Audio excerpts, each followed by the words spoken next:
Alô pessoal, como vai? Vamos dar seguimento. E agora falando de ação penal pública subsidiária da pública. Ação penal privada, vamos falar tudo sobre ação penal privada, considerações prévias à previsão legal e constitucional, características da ação penal privada, igual fizemos com as outras ações, a intenção do legislador ao criar a figura da ação penal privada, as espécies de ação privada, aí temos a genérica, personalíssima e a subsidiária da pública, vamos falar sobre cada uma delas. Os princípios que norteiam a ação penal privada, cai muito em prova, você tem que saber. Renúncia, perdão e perempção, que são institutos exclusivos da ação penal privada. Então temos que estudar agora e não confundir, já fica aí uma dica para você, que as questões de concurso perguntam se na ação pública também cabe. Aí você já vai dizer que não, são institutos exclusivos da ação penal privada. Pessoa jurídica pode ajuizar uma queixa? E a queixa-crime, se ajuizada perante juiz incompetente? Isso aqui é caso jurisprudencial, você tem que saber. Cabe sucumbência na ação penal privada? Jurisprudência também, faz parte do concurso público. Então, esse tipo de questão só sabe aquele que está estudando para concurso, está por dentro da jurisprudência, porque são questões jurisprudenciais. Crimes de ação penal privada, vamos dar uma lida nessas hipóteses de crime, da mesma forma que fizemos com os crimes sujeitos à representação, que é para você já ter uma noção e se cair alguma questão que queira abordar alguma pergunta de ação penal privada, isso te ajuda a saber do que se trata, qual o norte que você vai buscar para resolver a questão. Isso são coisas que ficam guardando a intuição. Então a gente faz uma leitura de alguns dispositivos, um rol de alguma coisa, isso vai para a intuição com certeza na hora da prova, te ajuda, você lembra de repente. E a jurisprudência, que nós abordamos ao longo de cada assunto e questão de concurso ao final. Ação penal pública subsidiária da pública. O que é isso? Para você não esquecer, te ajudar a lembrar, você tem que guardar o seguinte: a ação penal privada subsidiária da pública é quando o particular ele pode ajuizar uma queixa em face da inércia do Ministério Público em oferecer a denúncia no prazo legal. Então, qual é a diferença aqui que você está vendo? Que aqui é ação penal pública subsidiária da pública. Então, como que você ajuda seu cérebro a guardar o que é isso? É quando um outro órgão ministerial ele vai ajuizar a ação em face da inércia do seu colega, de um órgão ministerial também, oferecer a denúncia no prazo legal. Então, por isso que aqui é ação penal pública subsidiária da pública. Um órgão ministerial pode ajuizar a denúncia no lugar do outro. Faça o quê? A mesma coisa lá na privada, a inércia em oferta dessa denúncia no prazo legal. E aí, como é que a gente estuda isso? A gente tem que memorizar algumas hipóteses que cabe esse tipo de coisa. Então, aqui, por exemplo, item A, Código Eleitoral. Então, nós já sabemos que o Código Eleitoral tem um prazo diferenciado para denúncia, fica aí a título de revisão, 10 dias comuns, com o réu preso ou solto. E nesta lei também está prevista essa possibilidade de um outro órgão do Ministério Público vir a oferecer a denúncia em face da inércia de um colega. Então, olha aqui, ó, artigo 357, parágrafo 1º, 3º e 4º, lá do Código Eleitoral. Ó, o Ministério Público Estadual, se ele não atuar, outro promotor pode atuar. Então aqui nós estamos vendo uma hipótese que é semelhante àquela que tinha no CPP no artigo 28. Eu falo que tinha porque o pacote anticrime recente mudou o texto do artigo 28. E nós vamos revisar isso depois. Então, o que tinha lá no artigo 28? Que se o Ministério Público ele resolvesse requerer arquivamento e o juiz não concordasse, ele remeteria ao chefe do Ministério Público, que poderia designar outro órgão, ele mesmo oferecer denúncia ou insistir no arquivamento. Aqui é um texto equivalente com aquele que tinha no CPP. Então, diz aqui, ó, se o órgão do Ministério Público, ao invés de apresentar denúncia, requerer arquivamento da comunicação, o juiz, no caso de considerar improcedentes as razões invocadas, fará remessa da comunicação ao procurador regional e este oferecerá a denúncia, designará outro promotor para oferecer ou insistirá no pedido de arquivamento, ao qual então o juiz estará obrigado a atender.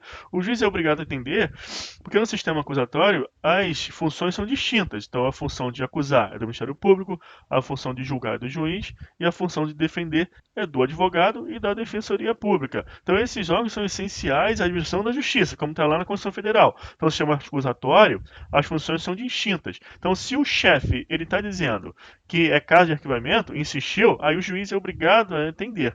Porque as funções são distintas, sistema acusatório, lembra dessa aula, que é uma aula importantíssima para fortalecer o seu entendimento. Você prover o seu entendimento é diferente de você memorizar coisas. É isso que vai te levar por uma aprovação mais fácil. O entendimento está ligado à criatividade. Você consegue unir as informações de vários institutos jurídicos e resolver problemas. Então, estas aulas têm esse aviamento. Você desenvolve a capacidade de raciocinar em situações complexas. Então, por exemplo, aqui, ó, nesse tipo de assunto, ação penal pública, subsidiária da pública, nós vamos encontrar alguns problemas, que é quando um órgão ministerial ele é de uma esfera distinta daquela que não ofereceu denúncia. Então, por exemplo, aqui você observa que fala em Ministério Público Estadual e se ele não atuar, o procurador regional pode atuar. Então, aqui você observa que está dentro da mesma esfera. Então, isso respeita o sistema acusatório, porque as funções elas são distintas, mas também a Constituição Federal ela repartiu as atribuições do órgão de acusação. Então, aqui você observa que o Ministério Público Estadual corresponde a procurador regional. Agora, vamos imaginar que a lei fala em Procurador-Geral da República. Aí a esfera é distinta, tá vendo? Então, se o Ministério Público Estadual não atuar, o Procurador-Geral da República não pode atuar, porque aí fere princípios constitucionais e o sistema acusatório. As funções e atribuições são distintas, então viola a Constituição. Então, isso é questão de entendimento. Então, você precisa desenvolver essa arte, é uma arte criativa. É isso que vai te ajudar a resolver problemas difíceis e ter muito êxito na função que você vai exercer quando você passar no concurso público. Então, seguindo em frente, olha o que diz ainda o Código Eleitoral. Se o órgão do Ministério Público não oferecer denúncia no prazo legal, representará contra ele a autoridade judiciária sem prejuízo da apuração de responsabilidade penal. Uma hipótese aqui de prevaricação, algo dessa natureza. Mas olha o que diz aqui o abaixo que interessa para a gente para memorizar a hipótese de ação penal pública subsidiária da pública. Ocorrendo essa hipótese do órgão do Ministério Público não oferecer no prazo legal, o juiz solicitará ao procurador regional a designação de outro promotor que no mesmo prazo oferecerá a denúncia. Então observa a hipótese de ação penal pública subsidiária da pública. Então no Código Eleitoral temos essa hipótese que é equivalente àquela que tinha no CPP no artigo 28 e temos essa outra quando o juiz ele representa contra esse órgão ministerial para apuração de alguma infração disciplinar ou até mesmo penal, e aí ele solicita ao procurador regional a designação de outro promotor para oferecer no mesmo prazo. Então, na primeira hipótese, é uma questão de equívoco. Aqui, na segunda, é quando é algo mais grave, uma infração disciplinar, até mesmo penal. Mas o que é comum e você tem que guardar sempre nessas hipóteses de ação subsidiária é que o órgão que está ali designado, ele não oferece no prazo legal. Aí vem outro órgão ministerial e pode ajuizar essa denúncia. No caso da ação penal privada subsidiária, é um particular que pode ajuizar a queixa. Nesse caso é queixa, que é particular. O outro órgão ministerial oferece outra denúncia. A diferença é essa aí. Outra hipótese é incidente de deslocamento de competência. Isso aqui costuma cair bastante em concurso, essa hipótese. Isso aqui está previsto na Constituição Federal. Essa hipótese, ela já modifica um pouco aquela ideia que temos de repartição de atribuições, de competências jurisdicionais, e não fere o sistema acusatório, porque é uma situação que está prevista na própria Constituição e visa evitar grave violação de direitos humanos. Então, qual é a situação? Incidente de deslocamento de competência. É quando há um deslocamento, por isso que não fere o sistema acusatório, nem a repartição de competências, nem de atribuições de órgão do Ministério Público. Porque olha aqui, ó, incidente de deslocamento de competência vai mudar realmente. A própria Constituição deixa isso. Então, quando a Polícia Civil remete inquérito para a Polícia Federal e a Justiça Estadual remete para a Justiça Federal. Essa questão está prevista no artigo 109, parágrafo 5º da Constituição Federal. Então, essa competência para julgar o incidente de deslocamento é do STJ. Então, o que você tem que guardar? É possível essa modificação de esfera de competência e de atribuição, Polícia Civil para a Polícia Federal, Justiça Estadual para a Justiça Federal, e porque tem previsão na própria Constituição e quem julga é o STJ. E qual é a hipótese? Está no texto. Ó. Nas hipóteses de grave violação de direitos humanos, o Procurador-Geral da República, com a finalidade de assegurar o cumprimento de obrigações decorrentes de tratados internacionais de direitos humanos, dos quais o Brasil seja parte, poderá suscitar perante o STJ, em qualquer fase do inquérito ou processo, incidente de deslocamento de competência para a Justiça Federal. Então, realmente muda para a Justiça Federal. E se mudou para a Federal, aí o Ministério Público Estadual já não atua mais, vai ser o Ministério Público Federal também. Então muda tudo. Mas o que você tem que guardar aqui? Que essa hipótese é de grave violação de direitos humanos, Quem suscita é o Procurador-Geral da República para assegurar obrigações de tratados internacionais de direitos humanos, no qual ele seja parte. É julgado pelo STJ. Isso pode ser feito quando? Em qualquer fase do inquérito, lógico, porque vai mudar da Polícia Civil para a Polícia Federal, e também em qualquer fase do processo, que muda da Justiça Estadual para a Justiça Federal. Aí eu trouxe aqui uma notícia para você ver que isso aí realmente acontece. Ó. Ao apresentar o pedido ao STJ, o Ministério Público Federal, que é o Procurador-Geral da República, alegou ter indícios de que a Polícia Militar Baiana promoveu uma execução sem chance de defesa das vítimas. Segundo o MPF, haveria indícios também de que na investigação prevaleceu a versão de que o evento corresponderia à mera resposta à injusta agressão sofrida pela PM, em reação a disparos de arma de fogo iniciados pelas vítimas, descritas como possíveis usuários de traficantes de drogas. Depois de oferecida a denúncia pelo Ministério Público da Bahia, o estadual, em desfavor de 9 policiais, uma juíza de primeira instância, em 24 de julho de 2015, em julgamento antecipado do feito, absolveu todos eles. A decisão se baseou em reprodução simulada dos fatos que teria ocorrido sem participação do MP estadual, no suposto envolvimento das vítimas com tráfico de drogas e no relatório final do inquérito conduzido pela autoridade policial, sem que fosse concedido o tempo necessário para a oitiva de testemunhas e a instrução adequada do processo. A ONG Justiça Global apresentou uma representação contra o governo brasileiro perante a ONU e perante a Comissão Interamericana de Direitos Humanos, gerando a recomendação de que o Brasil realizasse uma investigação completa, imparcial e efetiva das violações dos direitos humanos, o que resultou na provocação feita pelo MPF ao STJ. Então você observa que a hipótese é grave e que sempre está em questão a atuação daqueles órgãos que estão imediatamente ali acometidos da tarefa de resolver aquele problema. E aí há uma dúvida se isso está sendo feito de uma forma idônea. Por isso que há o incidente de deslocamento de competência de uma esfera para outra. E isso, como está na própria Constituição, não viola o sistema acusatório nem a distribuição constitucional de atribuições e de competências. Ok, pessoal? Outra hipótese. Crimes contra o sistema financeiro. Quando a denúncia não for intentada no prazo legal, então você observa sempre a mesma hipótese, é denúncia não ofertada no prazo legal. O ofendido poderá representar ao Procurador-Geral da República para que este ofereça, designe outro órgão do Ministério Público para oferecer ou determine o arquivamento das informações recebidas. Então também é equivalente àquele antigo artigo 28 do CPP, que foi mudado agora pela lei anticrime. Então, crimes contra o sistema financeiro, é Procurador-Geral da Justiça ou Procurador-Geral da República. Procurador-Geral da República porque é um crime federal, crime contra o sistema financeiro. E o ofendido, ele que vai representar perante o Procurador-Geral da República. Ele não vai ajuizar uma queixa, senão seria hipótese de ação penal privada subsidiária da pública. Ele só vai representar isso como se fosse um pedido de revisão ao superior hierárquico para que ele tome aquelas providências que você já sabe que é equivalente àquela do antigo texto do artigo 28 do CPP. Designar outro órgão para que este ofereça a denúncia, outro órgão ofereça ou determine arquivamento. Então é subsidiária da pública porque outro órgão ministerial que vai ajuizar e não um particular, senão seria queixa e ação penal privada subsidiária da pública. Outra hipótese aqui é a do novo artigo 28 do CPP. O artigo 28A não é, eu coloquei aqui, mas isso aqui nós vamos tratar na aula seguinte, que é uma novidade, que é o acordo de não persecução penal. Com relação à ação penal pública, subsidiária da pública, você também vai tratar do novo artigo 28, mas o texto mudou.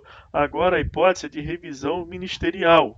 Mas no final das contas vai dar no mesmo. Se o juiz tem que comunicar a vítima ao acusado e remeter para a instância hierárquica superior para uma revisão ministerial, no final das contas é a mesma questão. Outro órgão do Ministério Público pode oferecer denúncia, sendo uma hipótese de ação penal pública subsidiária da pública. Isso aqui ainda não está trabalhado pela doutrina dessa forma. Então, atenção, é uma coisa nova e eu estou dando essa interpretação. É muito provável que a doutrina balizada ela venha nesse sentido, porque no final das contas, para que o juiz vai mandar isso para uma revisão ministerial homologar? Se não homologar, o que acontece? Não tem que oferecer denúncia? E o mesmo promotor de justiça que vai oferecer não pode, por causa da independência funcional. Então, no final das contas, terá que designar outro. Então, também será uma hipótese de ação penal pública subsidiária da pública. Mas isso, como é novidade, ainda não está tratado dessa forma pela doutrina balizada. É uma interpretação que eu estou fazendo, porque pode vir uma questão de concurso amanhã, e você não tem nenhum parâmetro aí para resolver essa questão.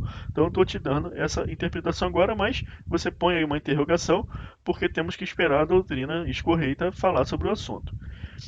Esse item agora eu coloquei em vermelho. Por quê? Porque você tem que saber dessa hipótese, mas isso não foi recepcionado pela CEF de 88. E eu já disse lá em cima por quê. Esse decreto, o que ele vai tratar?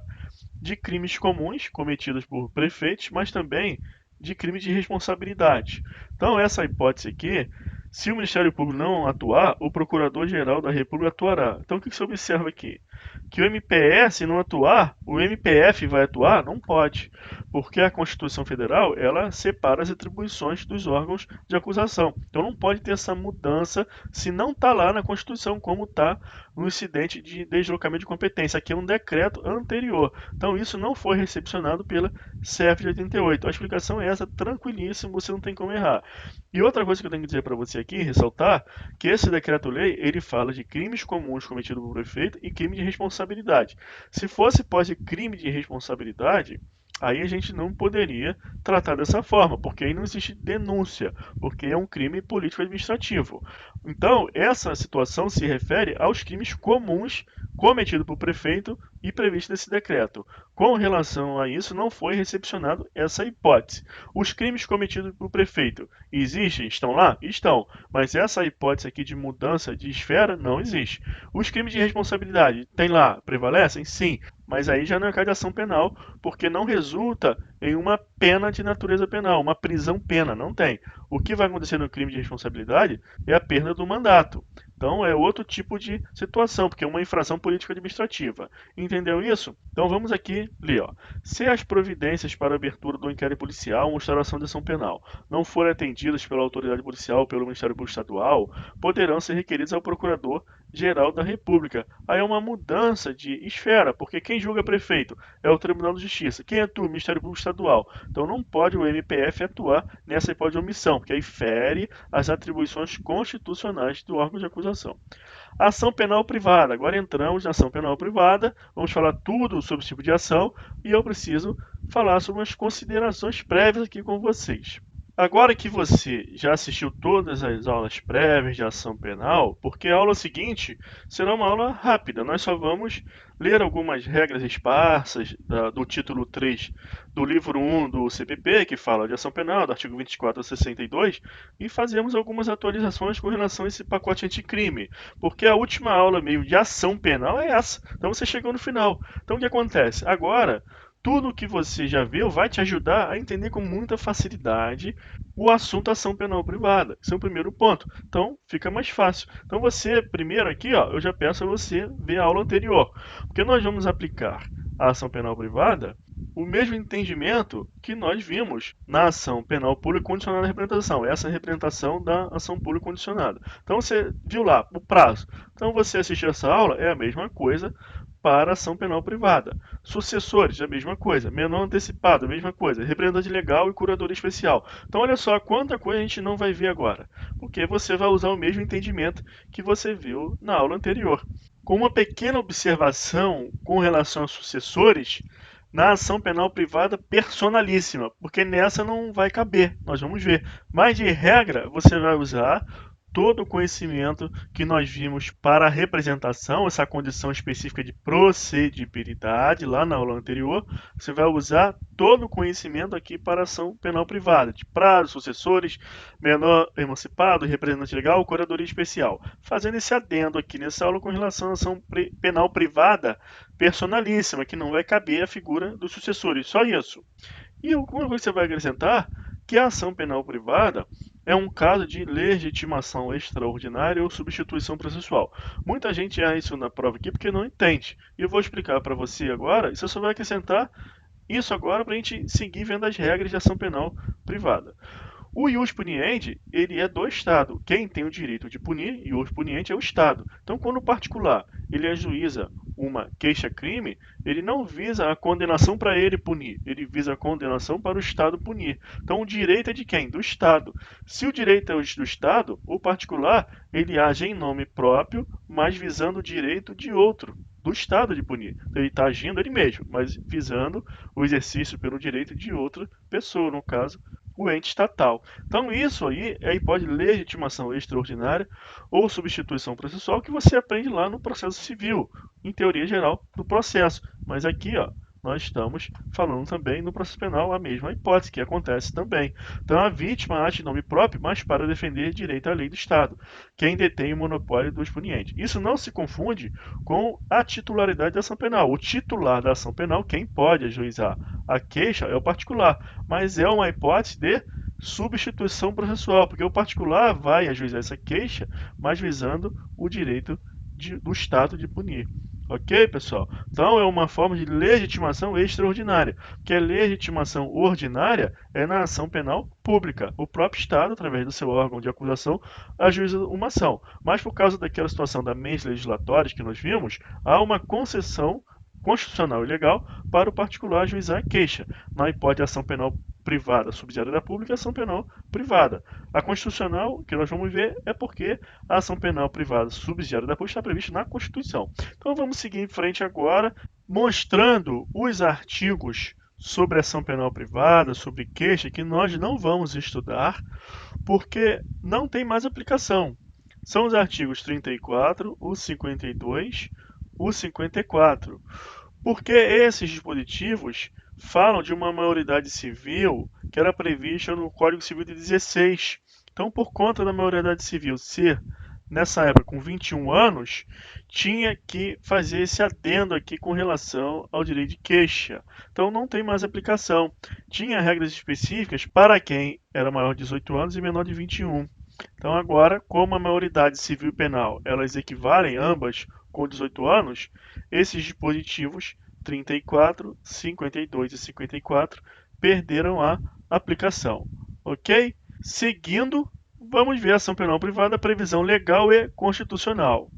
A ação penal privada tem sua existência legal, prevista no Código Penal, no Código de Processo Penal e na Constituição Federal.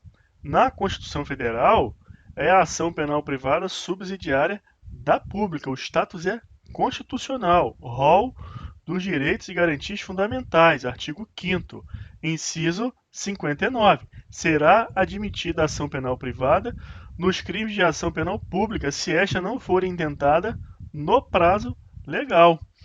A ação penal privada subsidiária da pública também tem a previsão legal prevista no CP e no CPP, mas só instalar na Constituição já está garantido. O Código Penal ele apenas reproduz o texto constitucional. A ação penal privada pode intentar-se nos crimes de ação pública se o Ministério Público não oferece denúncia no prazo legal. O texto é praticamente o mesmo, não muda nada. O CPP ele já vai trazer algumas informações adicionais, que é o seguinte: será admitida ação privada nos crimes de ação pública se esta não for intentada no prazo legal, cabendo ao Ministério Público aditar a queixa, repudiá-la e oferecer denúncia substitutiva, intervir em todos os termos do processo, fornecer elementos de prova, interpor recurso e, a todo tempo, no caso de negligência do querelante, retomar a ação como parte principal. Então, isso tudo aqui nós vamos estudar nessa aula, porque vai ser diferente para a ação penal privada, aquela exclusivamente privada, e a ação penal subsidiária da pública, a privada subsidiária da pública. Então nós vamos ter que separar o joio do trigo. Algumas coisas vai se aplicar somente à ação penal privada subsidiária da pública, algumas coisas para a ação penal privada genérica, o Ministério Público terá uma atuação mais restringida, não pode fazer qualquer coisa, você não pode repudiar a queixa numa ação penal privada genérica, que era exclusivamente privada. Mas na ação penal privada subsidiária da pública, vamos ver a hipótese que pode repudiar. E com relação à ação penal privada normal? Aí está lá no artigo 100, a ação penal pode ser privativa do ofendido. Aqui também, no parágrafo 2º, fala que isso se faz mediante queixa, o representante também pode fazer. Então, até aí, tudo certo. E o artigo 30 do CPP reproduz também o texto lá do CP, que o ofendido ou quem tem a qualidade de par representado pode intentar ação penal privada. Então tem toda uma previsão legal constitucional, como você está vendo. Agora vamos enfrentar esse dispositivo, vamos interpretar, vamos desdobrar esse conhecimento. Começando pelas características da ação penal privada. Aquele bate-bola normal, titular, vítima, representante, sucessores, curador especial. E o conhecimento que você vai extrair daqui é da aula de ação penal pública condicionada à representação. Tudo que nós falamos sobre aquela condição específica de procedibilidade, a representação, com relação à vítima, representante, sucessores e curador especial, você aplica aqui, você traz para cá. Com adendo que, com relação aos sucessores, nós vamos ver que na ação penal privada personalíssima não cabe, por isso que é um personalíssima. A pessoa vem a falecer, o que acontece? Extingue a punibilidade. Nós vamos ver isso. Qual é a peça? É a queixa. E aqui eu trago um regramento sobre a queixa que cai muito em prova.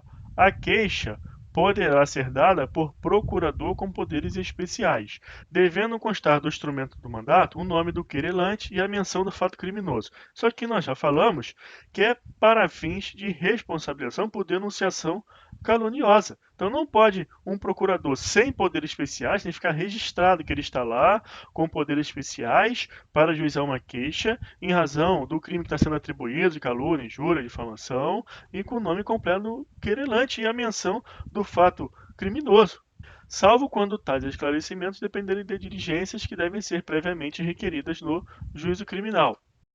A interpretação desse dispositivo é o seguinte: se já existe indício suficiente de prova de autoria e materialidade, aí existe a justa causa para a ação penal. Nesse caso, para se ajuizar a queixa, é preciso ter a procuração com os poderes especiais pelos motivos que eu expliquei. Agora, se não existe ainda indícios suficientes de materialidade, se a autoria também não é conhecida, então nesse caso não tem como ajuizar a queixa. Por isso que ele diz aqui, ó, salvo quando tais esclarecimentos dependerem de diligências que devem ser previamente requeridas no juízo criminal. Que diligências são essas? É o inquérito policial. Então, o advogado, ele é contratado, mas não tem ainda indícios suficientes de autoria e materialidade. Ele analisou e verificou que não tem condição de ajuizar essa queixa. Ele orienta o cliente e fala: olha, aqui essa ação penal ela não vai ser recebida, falta justa causa. Mas o que podemos fazer? Podemos requerer a instauração de inquérito policial. Aí, nesse caso, o advogado ele requer o inquérito policial e não ajuiza a queixa. Dessa forma, esse dispositivo tem que ser interpretado aqui nessa parte de juízo criminal como todas as esferas de atuação do Estado na temática. Então, é com relação à autoridade policial, pode requerer o inquérito policial, ao Ministério Público e ao juiz. Então, o juízo criminal não deve ser entendido apenas com relação ao juiz, porque nesse caso do salvo, ele está dizendo que não tem justa causa ainda para ação penal, precisa de diligências, então se refere ao inquérito policial e você pode requerer isso ao Ministério Público, delegado de polícia ou juiz. No caso, será encaminhado à autoridade policial para ele instaurar a portaria e dar início ao inquérito policial de forma a poder fornecer justa causa para essa ação penal. O que deve ser observado nesse caso é que o prazo decadencial para a queixa ele só vai começar a correr se houver conhecimento da autoria.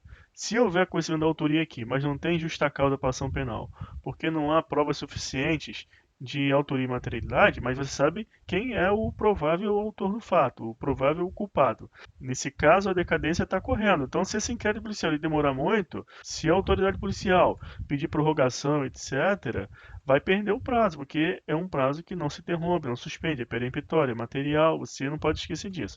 Agora, vamos supor aqui, nesse salvo, que não tem condição ainda de afirmar quem é o autor do fato, não tem identificação. Precisa ainda apurar quem é o autor do fato. Existem muitas pessoas que podem ter cometido aquele crime. Nesse caso, não corre a decadência enquanto não encerrar o inquérito policial conclusivo indicando quem é o provável autor do fato lá com o indiciamento. Tá certo, pessoal? Então você não pode esquecer que esse procurador com poderes especiais é para a queixa, não para o inquérito policial, nesse caso, conforme eu expliquei. Outra coisa que você não vai esquecer, que o inquérito policial ele é dispensável. Então, por mais que a autoridade policial relate ao final que não há ninguém a indiciar, não verificou indícios de materialidade e autoria para imputar a provável culpabilidade a determinada pessoa, isso não vincula o titular da ação penal, porque o inquérito policial é dispensável. Então a pessoa ainda pode ajuizar essa queixa. Mas se o advogado ele fizer isso, que está assistindo esse cliente, porque para ajuizar a queixa somente através de advogado, é um pressuposto processual a capacidade postulatória. Se fizer isso e realmente não tem essa justa causa, o juiz nem vai receber essa queixa. Ou se vier a receber por alguma hipótese, pode surgir depois uma absolvição sumária. Então tem que tomar muita cautela nessa hipótese em dar ensejo a essa ação penal, porque você tem que lembrar que precisa de poderes especiais por conta daquela possibilidade do titular da ação penal vir a responder ainda por denunciação caluniosa. Então é um caso que merece uma análise bastante aprofundada antes de tomar qualquer medida aí temerária.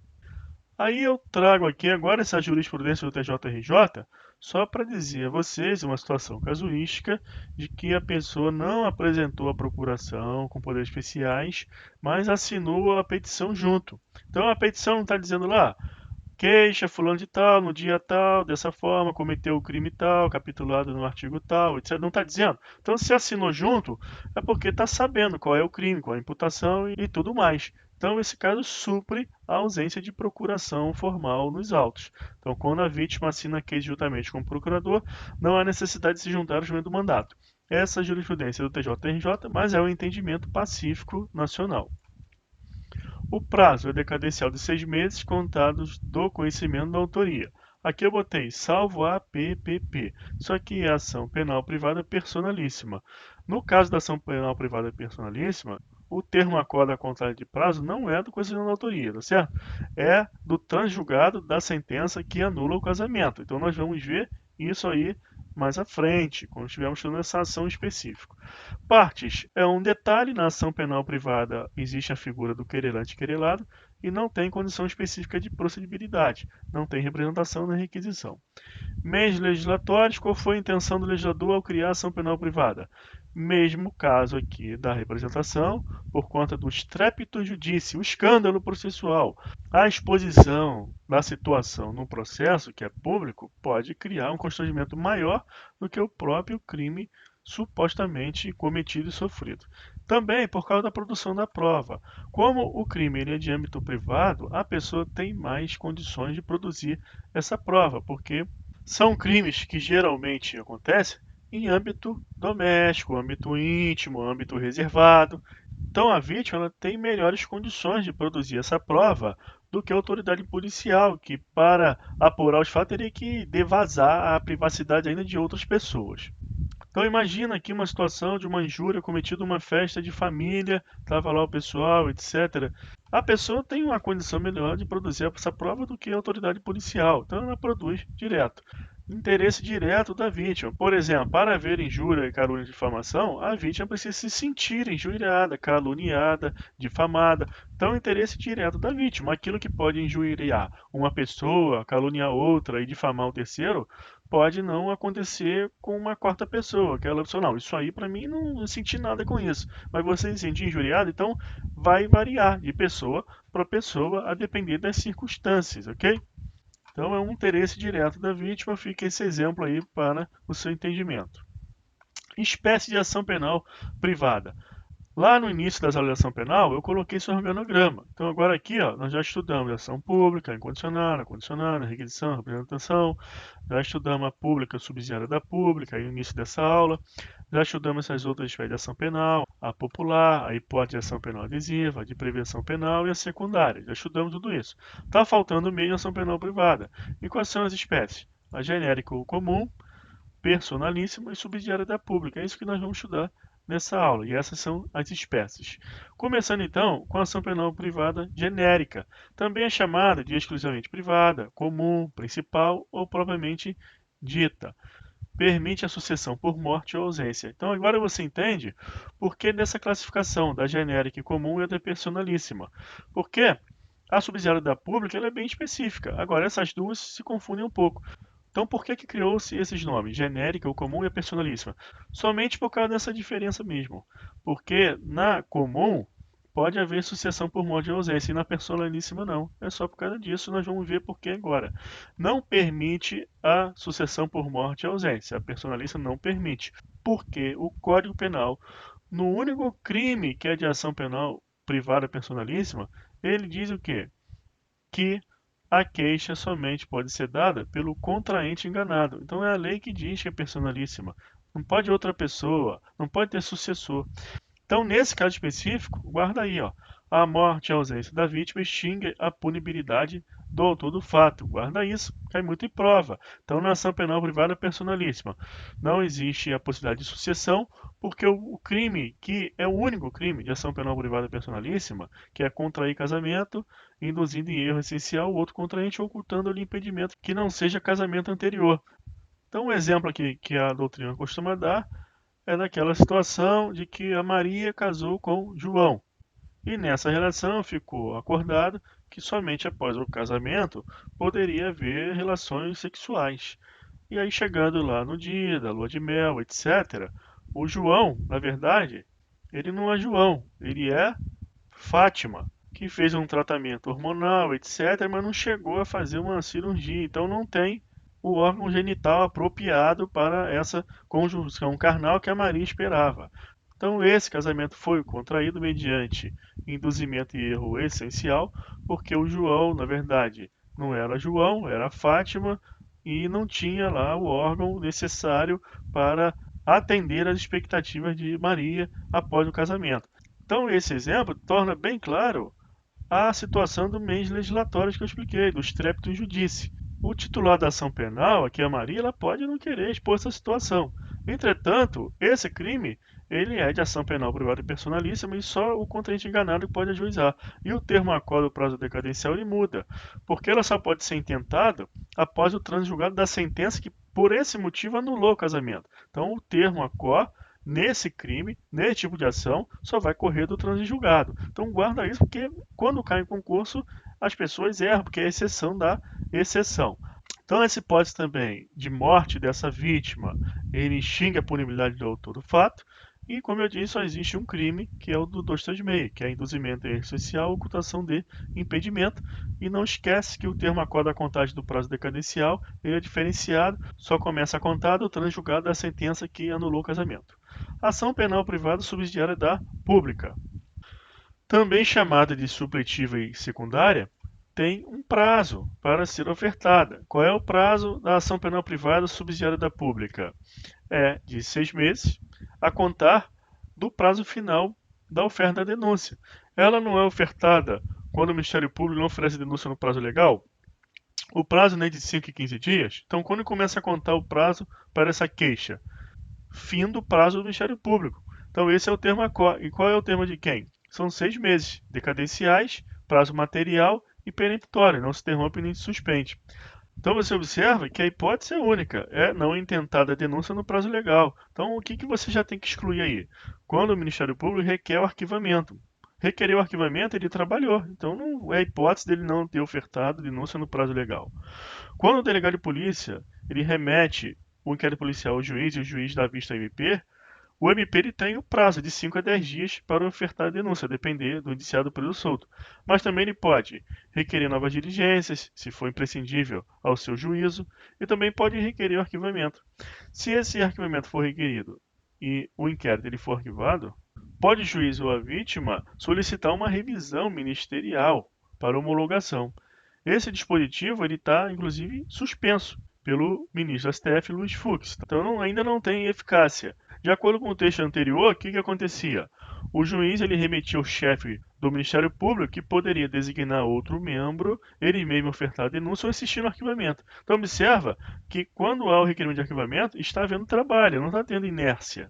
Nesse caso particular, ele não pode oferecer essa subsidiária da pública. Então guarda que a hipótese é única, é não intentada no prazo legal, mas uma inércia completa. Não é o caso de não intentada no prazo legal porque foi requerido arquivamento. Se requerer arquivamento, segue o trâmite. Guarda isso, porque a questão de concurso aborda muito essa temática. Então vamos lá. Quando o Ministério Público não oferece a denúncia no prazo legal e nem requer arquivamento, aí sim abre-se para o particular, o ofendido, a vítima, o direito subjetivo de ajuizar a queixa subsidiária. E agora fica claro para você aquela disposição do artigo 19 do Código de Processo Penal que fala do inquérito. Está previsto lá que a autoridade policial fornece via traslado cópia ao particular, caso solicitado. Para quê? Para ajuizar essa ação penal privada subsidiária da pública. O que acontece aí nesse caso? O prazo está correndo. O prazo decadencial ele não para, não é interrompido nesse suspende. E na prática acontece duas coisas. Primeiro, não é comum você ver uma ação penal privada subsidiária da pública.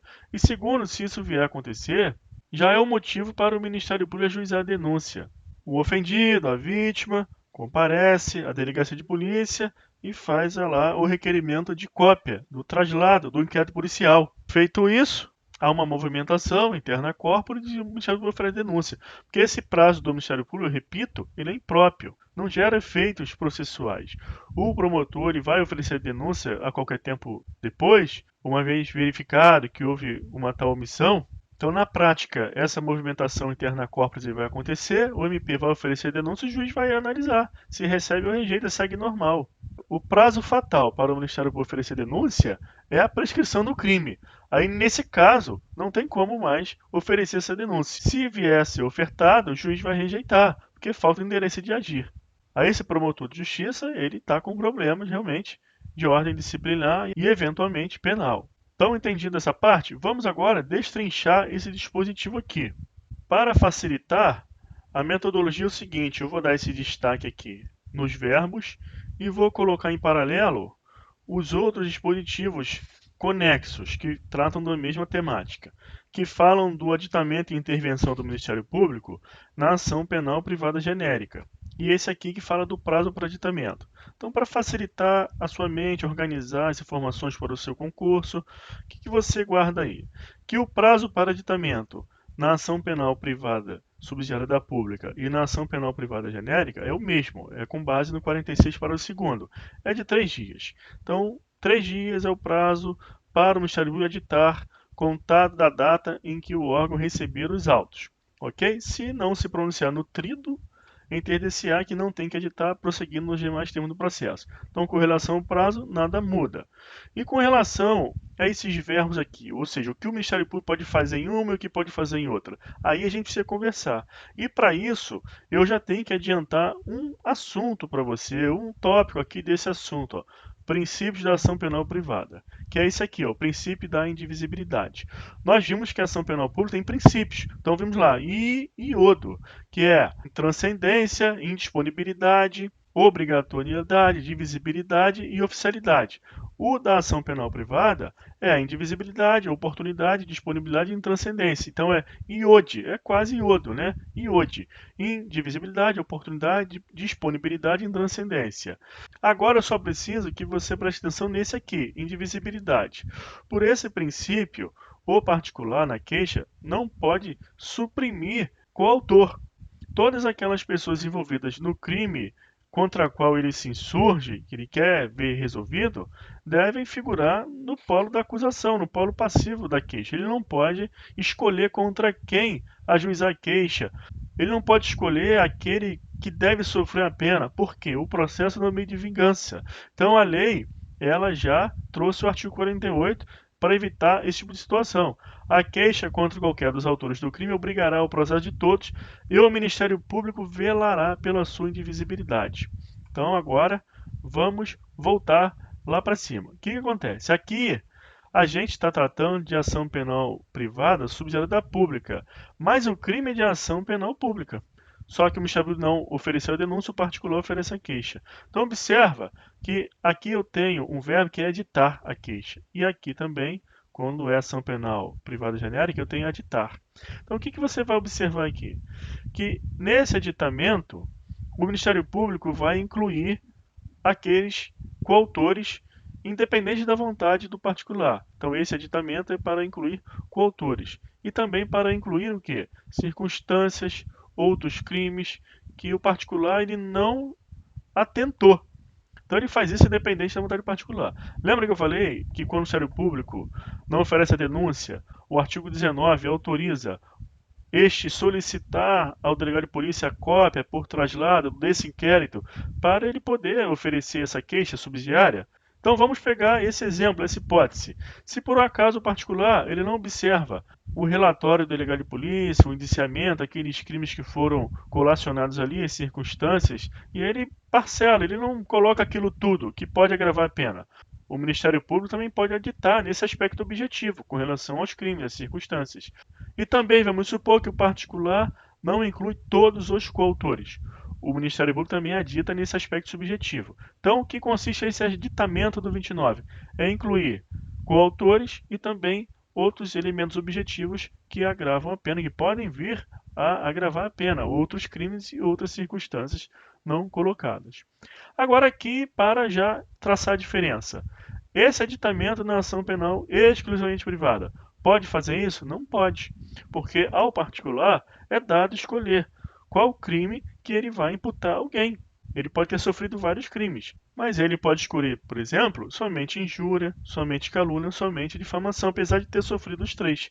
Contra aqueles que ele não ajuizou, ele está renunciando. Então é um instituto exclusivo da ação penal privada, a renúncia. Aí, com relação aos coautores, o particular, ele também pode escolher que ele não quer ajuizar contra um, contra outro, ele pode estar renunciando àquele crime contra tal pessoa.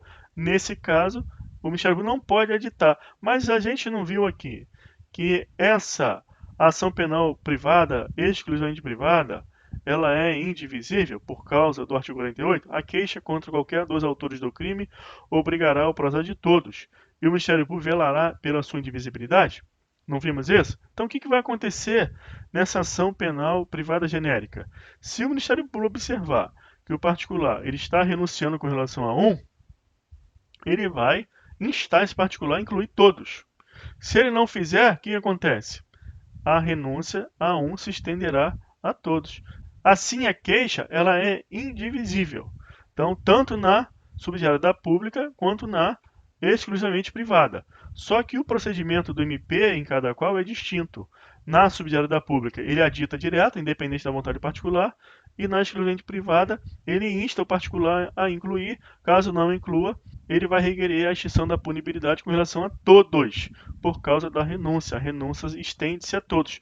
Haja vista que a ação penal não é meio de vingança. O particular não pode usar a queixa como vingança contra A. Se ele se sentiu lesado por um crime, por exemplo, de injúria, é contra todos. E não porque A falou isso e B também falou, mas B eu vou deixar para lá. Então isso é uma hipótese de vingança. Então a lei não admite. Nesse caso, essa é a diferença de tratamento que você tem que prestar atenção. Mas aí você vai perguntar, professor, mas de qualquer forma, o artigo 45 fala que o Ministério Público pode aditar. Então, se ele não pode aditar igual ele faz na subsidiária da pública, por que que o texto do 45 colocou que ele pode aditar? É verdade. Então, aqui, o que acontece? Você tem que guardar que o aditamento na ação penal privada genérica de que trata o artigo 45 é com relação a elementos acessórios. Ele pode juntar uma folha de antecedentes criminais, ele pode editar uma qualificação que foi colocada de forma equívoca, não correspondendo àquilo que está lá no inquérito policial, caso o particular tenha requerido um inquérito. Então, são elementos completamente acessórios. São correções que não importam em inserção de nenhum daqueles elementos que são exclusivos do aditamento da ação penal privada subsidiária da pública. Agora vamos ver aqui o repudiamento. Quando que o MP pode repudiar e oferecer a denúncia substitutiva? Aí você vai guardar, que é no caso de uma queixa subsidiária ser imprestável. Ela é totalmente inepta, totalmente equivocada com relação àquelas regras do artigo 41. Então, o Ministério Público, nesse caso, ele vai repudiar essa queixa por força do artigo 29 e ele oferece a denúncia substitutiva. A Constituição Federal, no artigo 5º, inciso 59, faculta ao particular ajuizar a ação penal privada subsidiária da pública, mas tem que observar o requisito do artigo 41, tem que fazer de uma forma escorreita. Caso não tenha observado os critérios para a queixa não ser inepta, o particular ele ajuizou uma queixa, mas como se não tivesse feito nada. O que ele fez não serviu para nada, é imprestável. Nesse caso, deve a MP repudiar essa queixa e oferecer a denúncia substitutiva. E esse intervir aqui em todos os termos do processo? O MP, ele é o custos legis, ele vai intervir fiscalizando todo o procedimento do início ao fim. E também para observar se é um caso de retomada dessa denúncia na subsidiária pública por negligência do querelante. Então ele intervém em todos os termos do processo como fiscal da lei e observando se há uma negligência do querelante para a retomada da ação como principal. E aqui no artigo 45, ele intervém também em todos os termos do processo como fiscal da lei, mas não tem a retomada por negligência. Porque o que vai acontecer aqui? Guarda mais essa. A negligência está prevista no artigo 60 do CPP, como hipótese de perempção.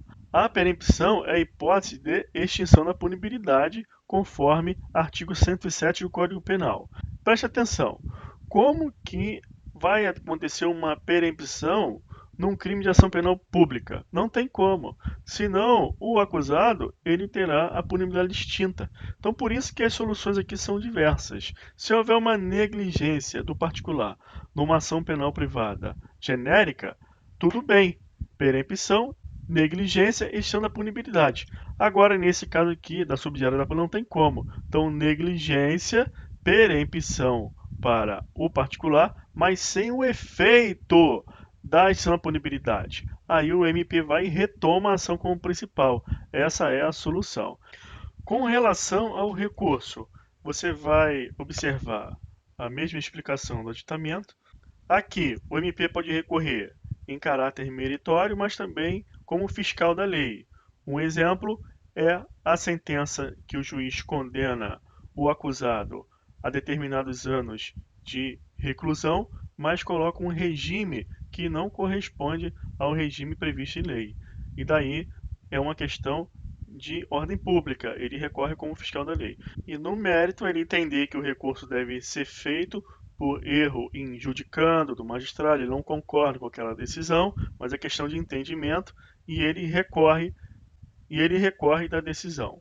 Agora aqui no 45, a gente não está vendo aqui recorrer, mas a mesma coisa pode acontecer. Se for por questão de ordem pública, aí o MP deve interpor o recurso, porque ele atua como fiscal da lei, e esse recurso é possível pela parte final, intervir em todos os termos subsequentes do processo, inclusive interpondo recurso por questão de ordem pública, não é questão de mérito de entendimento. É algo como, por exemplo, o magistrado ter se equivocado na fixação de uma pena base não prevista em lei, numa pena que não é aquela pena prevista na lei incriminadora, ou seja, questões de ordem pública. E observa uma outra coisa, que é o fornecer. Na ação penal privada subsidiária da pública, também o MP pode fornecer elementos de prova, porque o artigo 5º, inciso 59 da CF, não revogou o artigo 129, inciso 1 da Constituição. A Constituição é um todo harmônico, então o titular ainda é MP, e o crime é de ação penal pública, e ele atuando como fiscal da lei, caso o particular ele não esteja agindo, fornecendo todos os meios de prova, o MP vai lá e fornece sem problema nenhum. Então aqui ele é o quê? Guarda esse termo, assistente litisconsorcial. Assistente litisconsorcial, porque ele pode fornecer elementos de prova, interpor recurso, e no outro caso da ação penal exclusivamente privada, ele é apenas o custos legis. Aqui ele é os dois, custos legis e assistente litisconsorcial. E aqui só custos legis. Entendido, pessoal? Revisa depois, que é muita informação e você tem que organizar, senão você se confunde e esquece. Então é interessante que você repasse esse momento da aula aqui mais uma vez. Seguindo em frente, princípios da ação penal privada. Em inquérito policial, nós vimos o mnemônico seio doido, aquele seio social da criminalidade doido, seio doido, que a autoridade policial tem que investigar. Então esse é o mnemônico das características do inquérito policial. Vimos da ação penal pública, iodo, e agora da ação penal privada. Os princípios, você vai gravar o mnemônico iode, que é parecido lá com o iodo, lá da ação penal pública. A indivisibilidade, nós já vimos na ação penal privada, artigo 48, o particular ele tem que ajuizar queixas contra todos e não somente contra quem ele deseja ver penalizado, porque o processo judicial não é um meio de vingança. E agora preste atenção, se ele não ajuiza a queixa contra uma pessoa que participou da atividade delituosa, ele está, na verdade, renunciando à queixa contra essa pessoa. Ele renuncia o direito de ação penal contra essa pessoa. A renúncia é uma causa de extinção de punibilidade. A renúncia ela pode ser expressa e tácita. Expressa é quando está ali, assinado, firmado. E tácita é quando ele realiza uma conduta incompatível com o interesse em ajuizar a queixa-crime. Eu coloquei aqui que a renúncia é causa de extinção de punibilidade, conforme o artigo 107.4 do CP. Aqui, na verdade, é o inciso 5, está errado aqui. E você sempre tem que dar uma lida nesse rol do artigo 107, porque fala das causas de extinção da punibilidade. Eu coloquei exceto desconhecimento.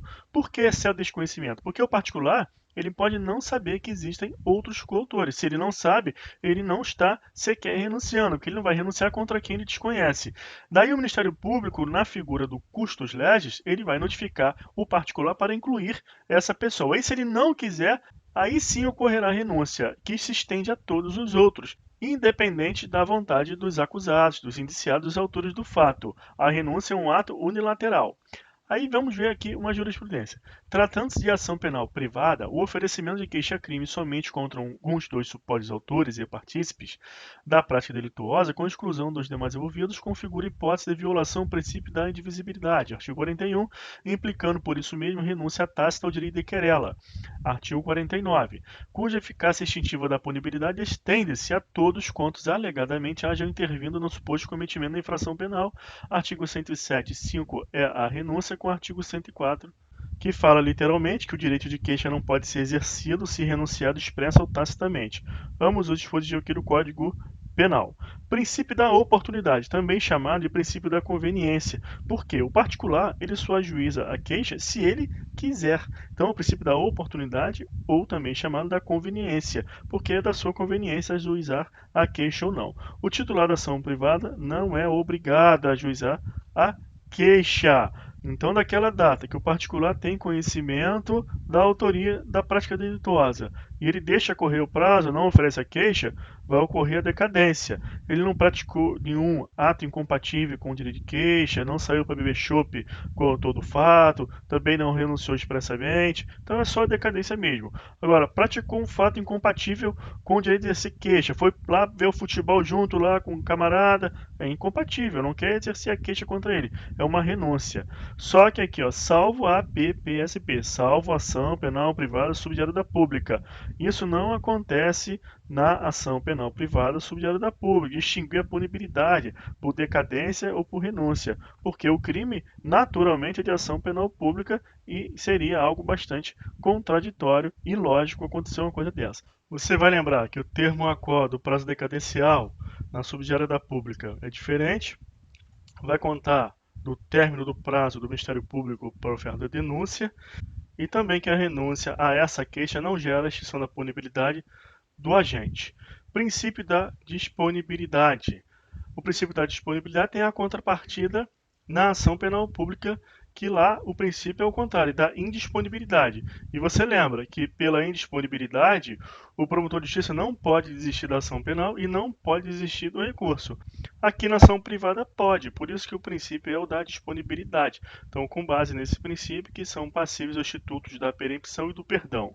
Salvo também, pelos mesmos motivos que eu venho explicando, na ação penal subsidiária da pública. Agora uma pergunta para vocês. O princípio da disponibilidade pode fundamentar a renúncia? Não, por quê? Porque a renúncia ela é antes da ação. Se é antes da ação, é um fenômeno pré-processual, é exoprocessual. Então não tem processo. Como que vai desistir de uma ação ajuizada se não tem nenhum processo? Então, o que fundamenta a renúncia é o princípio da oportunidade. E o que fundamenta o perdão e a perempção é o princípio da disponibilidade. Isso é pergunta de prova. Princípio da intranscendência, ó, mesmo entendimento da ação penal pública. Então fica fácil. Na ação penal pública você vai ter intranscendência aqui também. A diferença é que lá tem a indisponibilidade, a obrigatoriedade, a divisibilidade e a oficialidade. E aqui vai ser o contrário. Você vai ter a indivisibilidade, a oportunidade, a conveniência e a disponibilidade. Agora vamos ver com mais calma esses institutos exclusivos da ação penal privada: renúncia, perdão e perempção.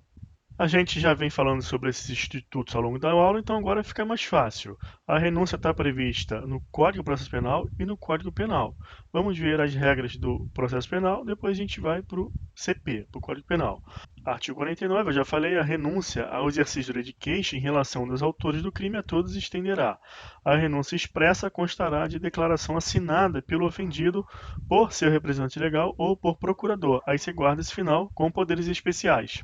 Um macete aí para você lembrar é que envolveu o processo, a ação, a queixa, aí tem que ter poderes especiais, tanto para queixa, tanto para renúncia, tanto para o perdão. Então é tranquilo, não tem como esquecer. Falou em procurador, poderes especiais para queixa, renúncia e perdão. Parágrafo único. A renúncia do representante legal do menor que houver completado 18 anos não privará este do direito de queixa, nem a renúncia do último excluirá o direito do primeiro. Aqui também é tranquilo, porque o raciocínio é idêntico daquele da contagem do prazo. Se para o menor exercer o direito de queixa, ele precisa ter representante legal ou completar 18 anos, então, logo que para ele o prazo decadencial do exercício do direito de queixa só vai contar quando atingir a maioridade.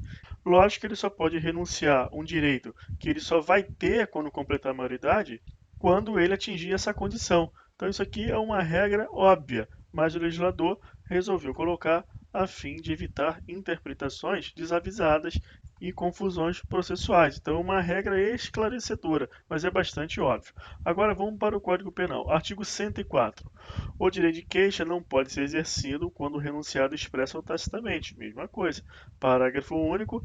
Importa a renúncia tácita ao direito de queixa a prática de ato incompatível com a vontade de exercê-lo. Não a implica, todavia, o fato de receber o ofendido a indenização do dano causado pelo crime.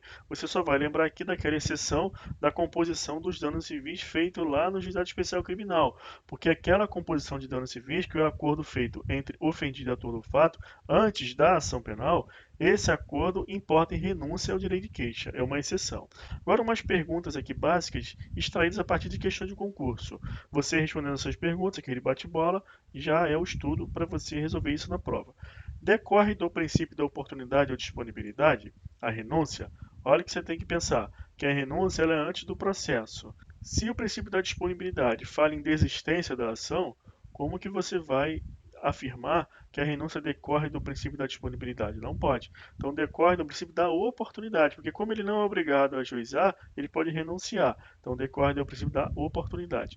É um ato unilateral ou bilateral? A renúncia é ato unilateral, não depende da concordância do autor do fato. Simplesmente, se o ofendido falar assim, eu não vou ajuizar a queixa, está renunciando ao direito de queixa. Isso é um caso de extinção da punibilidade. Então está aqui, ó, extingue a punibilidade, sim. Aí a outra pergunta, admite retratação? Como que você vai se retratar de algo que culminou na extinção de punibilidade? Então renunciou, está renunciado, extinguiu a punibilidade. Não tem como você se retratar. Não confunda com representação, aqui a gente está falando de renúncia. Agora, qual é o termo de quem da renúncia? Olha essa pergunta, qual é o termo de quem da renúncia? Até quando o ofendido pode renunciar? É tranquilo, ó. A renúncia ela não está ligada ao princípio da oportunidade. O princípio da oportunidade, também chamado de conveniência, não diz que o ofendido pode ajuizar a queixa se quiser, ele não é obrigado. Então, qual é o prazo para ele renunciar? Até existir uma queixa. Se ele ajuizou a queixa, não dá mais para renunciar. Aí ele tem que fazer o quê? Ele tem que perdoar o autor do fato. Aí já é acusado, já tem ação penal. E qual o princípio que vai sustentar esse perdão? É o da disponibilidade, porque já tem processo. Por isso que a gente entra agora no perdão. Decorre do princípio da oportunidade ou da disponibilidade? O perdão é quando já tem ação. E aí você tem que usar como fundamento o princípio da disponibilidade. Você pode desistir, abrir mão da ação. É ato unilateral ou bilateral? Aqui já é bilateral, porque para você perdoar alguém, esse alguém tem que aceitar o perdão. Se o acusado não aceita, não vai surtir efeito esse perdão. Extingue a punibilidade? Sim.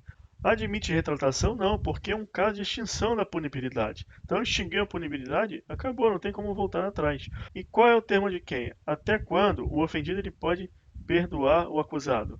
Aqui é tranquilo também, porque logicamente é até o trânsito em julgado da sentença penal condenatória. Porque se já houve uma condenação transitada em julgado, não cai mais perdão. Vai perdoar de quê? Se já foi punido. Então não perdoou, na verdade é essa. Agora vamos ler os dispositivos. Artigo 51 do CPP. O perdão concedido a um dos querelados aproveitará a todos, sem que produza, todavia, efeito em relação ao que recusar. O fundamento aqui é o mesmo daquilo que eu disse, que o processo penal não é um meio de vingança. Então, se perdoar um, perdoa todos, porque o crime é um só. Então, olha só, ofertou para um. Esse um não aceita, se tem coautor e os coautores aceitarem, para eles irá surtir efeito. Então, só não surtirá efeito em relação ao que recusar. Se o querelado for mentalmente enfermo ou retardado mental e não tiver representante legal ou colidir interesse deste com o querelado, a aceitação do perdão caberá ao curador que o juiz lhe nomear.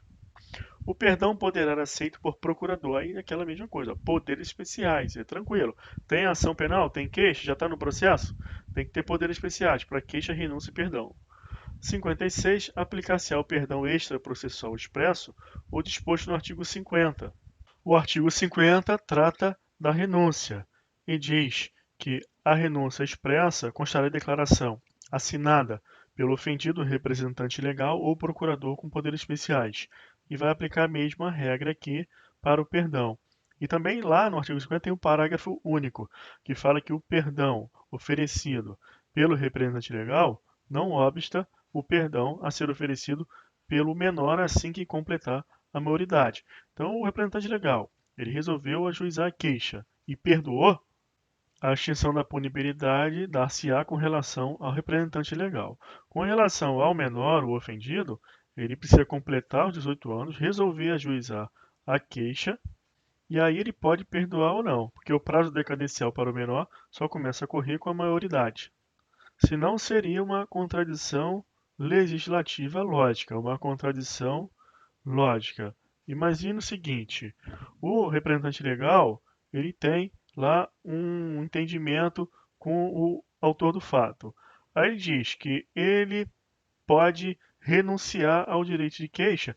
Entretanto, o menor, ele pode completar 18 anos e oferecer a queixa. Aí, a fim de obstar qualquer queixa do menor, quando completa 18 anos, o que ele faz? Ele ajuiza a queixa e depois perdoa. Aí extingue a punibilidade, o menor não pode mais ajuizar a queixa, então não faz sentido. Então, esse perdão também, ele segue a mesma regra da renúncia, no parágrafo único, que a renúncia operada pelo representante legal não afeta o menor. Ele, quando completar a maioridade, pode ajuizar a queixa. E no perdão é a mesma coisa. Então, aqui, quando fala artigo 50, inclui o parágrafo único. 57. A renúncia tácita e o perdão tácito admitirão todos os meios de prova.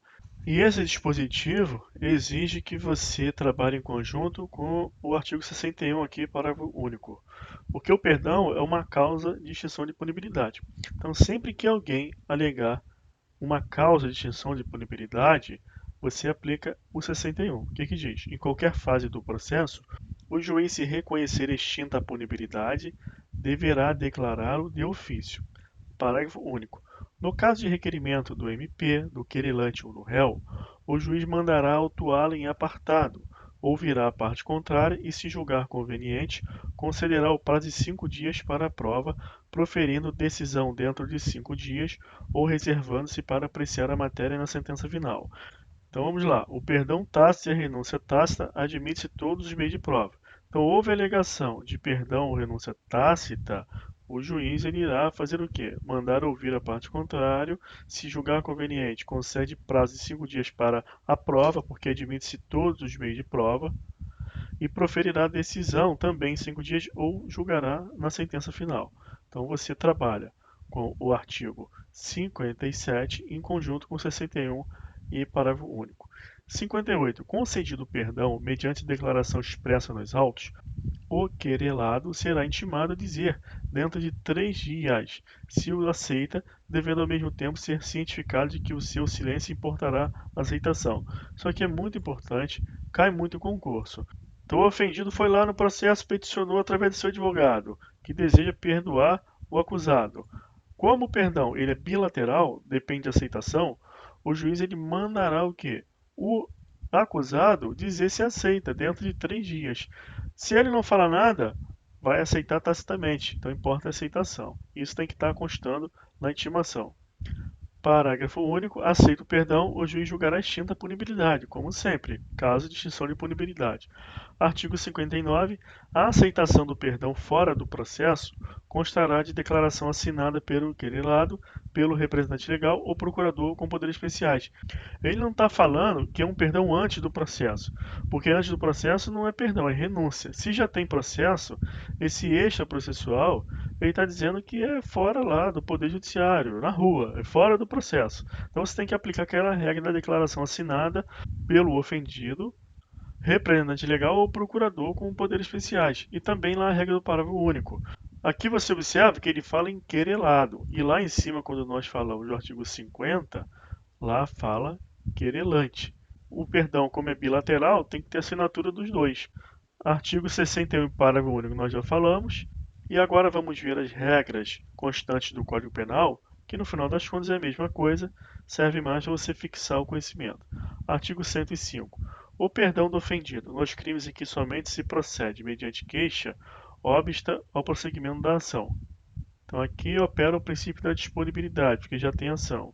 O perdão no processo ou fora dele, expresso ou tácito. Se concedido a qualquer dos querelados, a todos aproveita. Se concedido por um dos ofendidos, não prejudica o direito dos outros. Se o querelado o recusa, não produz efeito. Perdão tácito é o que resulta da prática de ato incompatível com a vontade de prosseguir na ação e admite todo meio de prova. Não é admissível perdão depois que passa em julgado a sentença condenatória. Então, o termo antiquem do perdão é uma questão lógica. Perempção. Perempção são atos de negligência perpetrados pelo autor da ação, pelo ofendido, e é também específico da ação penal privada. Decorre do princípio da oportunidade ou disponibilidade? Da disponibilidade, porque para ter perempção já tem que ter sido ajuizada a queixa. É ato unilateral ou bilateral? É unilateral. Cometeu ato de negligência? Perempção. Difere do processo civil? Sim. Isso aqui é importante porque na perempção lá no processo civil existe 3 repetições. Aqui é uma só. Extingue a punibilidade? Sim, caso de extinção da punibilidade. E onde está previsto os casos de perempção? No artigo 60. Nos casos em que somente se procede mediante queixa, então, instituto exclusivo da ação penal privada. Considerar-se-á perempta a ação penal quando? Iniciada esta, o querelante deixar de promover o andamento do processo durante 30 dias seguidos. Quando, falecendo o querelante ou sobrevindo sua incapacidade, não comparecer em juízo para prosseguir no processo dentro de 60 dias qualquer das pessoas que couber fazê-lo, ressalvado o disposto do 36. O 36 fala daquela ordem de preferência, mas aqui no caso de prosseguir na ação é qualquer um deles. Quando o querelante deixar de comparecer, sem motivo justificado, a qualquer ato do processo que deve estar presente, ou deixar de formular o pedido de condenação nas alegações finais. Isso aqui cai muito em concurso. Então, não formulou o pedido de condenação nas alegações finais, o que acontece? Perempção. E também não compareceu a qualquer audiência, também perempção. Quando, sendo querelante pessoa jurídica, esta se extinguir sem deixar sucessor. Vamos ver a jurisprudência.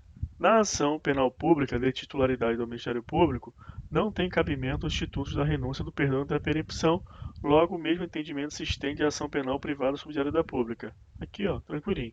Pessoa jurídica, isso aqui cai muito em concurso, a literalidade do artigo 37. Principalmente querendo te testar com relação a essa parte em negrito aqui. As fundações, associações ou sociedades legalmente constituídas poderão exercer ação penal. Então, o que você deve lembrar? Que a pessoa jurídica ela só pode figurar no polo passivo da ação como acusado nos crimes ambientais. Em outros crimes, não pode. Mas para ajuizar a queixa, pode? Pode. Então, as fundações, associações, sociedades legalmente constituídas poderão exercer ação penal. Agora, o que você deve marcar? É o final, que é o que é mais cobrado. Devendo ser representado por quem? Aí tem que verificar quem os respectivos contratos ou estatutos designarem, ou se não disser nada, pelos seus diretores ou sócios gerentes.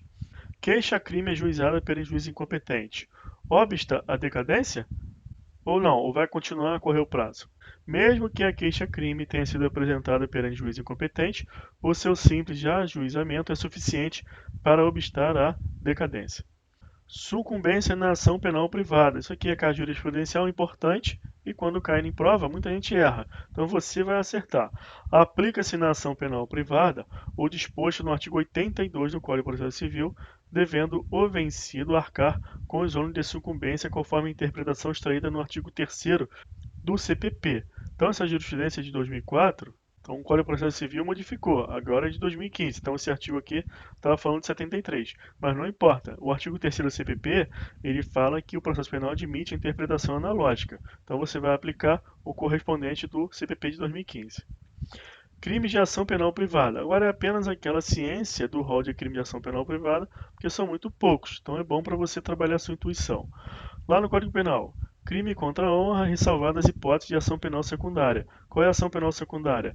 Crime contra a honra do presidente da República ou chefe do governo estrangeiro e também lembrar daquela hipótese do crime contra a honra de funcionário público no exercício das funções, que é de legitimação concorrente. Então é de ação penal privada e ação penal público condicionada à representação.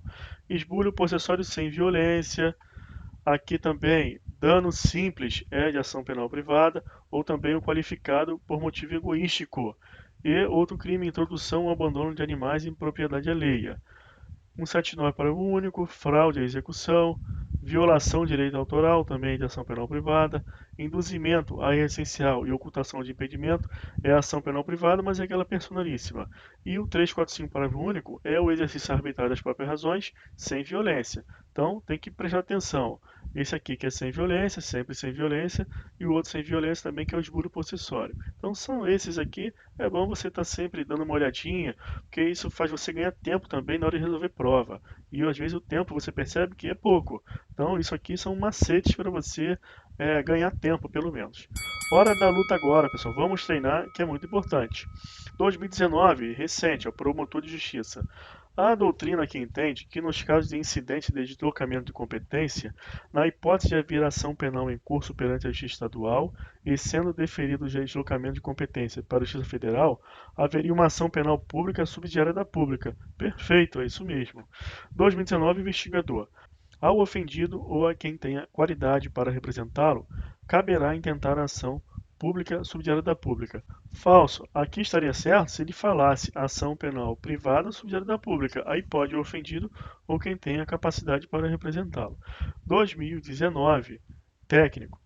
Hugo foi vítima do crime de dano simples. Isso aqui é de ação penal privada. Viu como é que te ajuda você saber as hipóteses de crime de ação penal privada? Porque agora eu já vou ler o enunciado procurando alguma questão relacionada a isso. Tendo ele identificado que a autora do fato seria sua ex-namorada, Joana. Acreditando que a ex-namorada adotou o comportamento em um momento de raiva, demonstra seu desinteresse em vê-la processada criminalmente. Então ainda não tem ação penal. Então ele pode renunciar a essa ação penal. Ocorre que os fatos chegaram ao conhecimento da autoridade policial e do Ministério Público, não importa. Considerando que o crime de dano simples é de ação penal privada, se aplica ao caso o princípio da indivisibilidade, de modo que Hugo tem a obrigação de apresentar queixa-crime em desfavor de todos os autores do fato, a partir da identificação da autoria. Isso aqui está certo, mas vamos observar as outras alternativas, porque não vi muito sentido aqui com relação ao enunciado. Disponibilidade. Podendo, porém, o Ministério Público oferecer denúncia em caso de omissão do ofendido no prazo de 6 meses. Isso aqui não tem nada a ver. Obrigatoriedade. Isso aqui é um princípio da ação penal pública, então também é falso. Disponibilidade. De modo que deve ser reconhecido que houve na hipótese perempção. Não, perempção já tem que ter processo. Então ele não quer ajuizar a ação, então ainda não tem. Oportunidade, de modo que cabe a Hugo decidir por apresentar ou não queixa-crime em desfavor de Joana. Essa aqui é a que se adequa melhor. Esse outro aqui da indivisibilidade tem relação com a ação penal privada, mas não tem relação com o enunciado. Então essa aqui é falsa no caso. 2019, técnico. Após concluir investigações, a autoridade policial encaminha relatório conclusivo ao Ministério Público, indiciando Jorge pela suposta prática do crime de estelionato. Crime esse de ação penal pública incondicionada. Isso aqui, pessoal, você tem que lembrar que o pacote anticrime, essa lei nova que modificou o CPP e tem alguns dispositivos suspensos pelo ministro Luiz Fux lá do STF, como por exemplo o juiz de garantias, o artigo 28 que fala da revisão ministerial. Este pacote anticrime mudou aqui o tipo de ação penal, tá? Então agora o crime de estelionato é de ação penal pública condicionada à representação. Inclusive, os acusados, tendo ação penal pública originalmente incondicionada em curso, têm que parar esse processo e as vítimas têm que ser intimadas a manifestar se quer representar. Caso contrário, esses processos não poderão mais prosseguir. Então, esse crime agora é de ação penal pública condicionada à representação, mas vamos fingir aqui que é um outro crime, só para tentar resolver a questão. Recebidos os autos, o promotor de justiça, com atribuição, se manteve inerte no prazo previsto para o oferecimento da denúncia. Então, finge que é um homicídio. Considerando a inércia do Ministério Público e a existência de justa causa, o lesado, através de sua defesa técnica, poderá oferecer representação administrativa em desfavor do promotor de justiça, mas nada poderá fazer em relação ao início da ação penal, já que a previsão do Código de Processo Penal e a ação penal pública subsidiária não foi recepcionada pela CF-88, que previu o Ministério Público é o titular das ações penais públicas. Totalmente errado. O particular, ele pode até representar sim contra o promotor de justiça, porque o prazo do promotor de justiça é impróprio, então não gera efeitos processuais, mas pode gerar administrativos. Agora, a Constituição Federal, inclusive, fez previsão expressa no artigo 5º, inciso 59, da possibilidade da ação penal privada subsidiária. Então, isso aqui é completamente falso. Oferecer representação administrativa em desfavor do promotor de justiça, mas nada poderá fazer em relação à iniciação penal, em razão da natureza da ação penal pública condicionada, já que a queixa subsidiária somente é aplicável em ações penais de natureza pública condicionada à representação. Totalmente equivocada também. A ação penal privada subsidiária ela é aplicada a qualquer tipo de ação penal pública, tanto a incondicionada quanto a condicionada. Dar início à ação penal privada subsidiária da pública, que já está melhor. Não podendo o Ministério Público fornecer elementos de prova, mas caberá ao órgão retomar a ação como parte principal em caso de negligência do querelante. Falso, porque o Ministério Público pode sim fornecer elementos de prova. Apresentar queixa, iniciando a ação penal privada subsidiária da pública, podendo, porém, o Ministério Público repudiar a queixa e oferecer denúncia substitutiva. Pode, no caso de inépcia. Apresentar queixa subsidiária da pública, não cabendo mais ao Ministério Público realizar qualquer intervenção no processo. Está errado. Nós vimos que, nessa hipótese, o Ministério Público funciona como assistente litisconsorcial e também como custos legis. 2019, delegado. Márcio, por intermédio do advogado, ingressou com uma queixa-crime em face de Arnaldo, uma vez que pelas redes sociais, Arnaldo imputou a ele falsamente um fato definido como crime. No curso do processo, Márcio tomou conhecimento por meio de amigos em comum que Arnaldo teria perdido um filho assassinado em um assalto. Fato que o comoveu em sede de alegações finais, Márcio, por ser advogado, postula a absolvição do réu em relação ao crime contra a honra cometido. O que nós vimos? Que em alegações finais, o autor da ação, o particular, na queixa, para ele não sofrer os efeitos da perempção, ele precisa, em sede de alegações finais, pedir a condenação. Se ele pediu aqui a absolvição, houve um caso de quê? De perempção, porque pedir a absolvição não é pedir a condenação. Então ele violou esse dispositivo do artigo 60. Então a gente tem que procurar uma alternativa que diga que é um caso de perempção ou que é um caso de extinção da punibilidade, porque a perempção é uma hipótese de extinção da punibilidade. Então vamos lá. Diante dessa situação, o juiz poderá condenar o réu? Não, não pode. Nestas condições, o juiz pode chamar o autor e réu a fim de que possa promover reconciliação? Isso não tem nada a ver. Não terá outra alternativa senão reconhecer a extinção da punibilidade. Está certo, porque houve a perempção. Poderá condenar ou absolver? Não pode. Ficará obrigado a absolver Arnaldo? Não, ele não pode absolver Arnaldo. Ele tem que julgar extinta a punibilidade. Inclusive, você vai lembrar da aula de atos jurisdicionais que a natureza da decisão aqui é diferente. Se for para absolver, é sentença. Se for para julgar extinta a punibilidade, é uma decisão definitiva, terminativa de mérito. Então são coisas distintas. Então aqui é caso de decisão definitiva, terminativa de mérito, não sentença que absolve ou condena o réu. 2019, tabelião. João, de 19 anos de idade, foi vítima de crime de calúnia praticado por Maria. Ciente da autoria do ato delituoso, João relatou os fatos informalmente ao delegado de polícia e solicitou orientação sobre as providências a serem adotadas. Então, esse é um crime de ação penal privada genérica. Considerando essa situação hipotética, assinale a opção correta acerca do crime, que se apura mediante ação penal privada. Em face do princípio da oficiosidade, o delegado de polícia deverá instaurar o procedimento investigatório independentemente da formalização do requerimento de João. Falso, vimos na aula de inquérito que nos crimes de ação penal privada e de ação penal pública condicionada à representação, o inquérito policial somente pode ser instaurado com o requerimento do ofendido. A instauração do inquérito policial suspende a fluência do prazo decadencial para o ingresso da ação penal em juízo até a completa apuração dos fatos. Não suspende, trata-se de prazo material e peremptório. Se o inquérito policial ele demorar, houver prorrogação de prazo, vai perder o prazo, porque o prazo é decadencial. Caso João venha a falecer após a instauração do inquérito policial e antes da ação penal, o direito de oferecer queixa passará ao cônjuge, ascendente, descendente e irmão, ao CAD. Tá certo. Por ser João menor de 21 anos de idade, o direito de queixa poderá ser exercido por ele ou por representante legal. Aqui está errado, porque o representante legal ele só atuaria se fosse menor que 18 anos. Instaurada a ação penal competente e havendo inércia de João, o Ministério Público poderá dar prosseguimento à referida ação. Não pode. No caso da ação penal privada subsidiária da pública, o Ministério Público retoma a titularidade da ação penal. Mas aqui, não. Aqui é uma ação penal privada genérica, é calúnia. 2019, perito.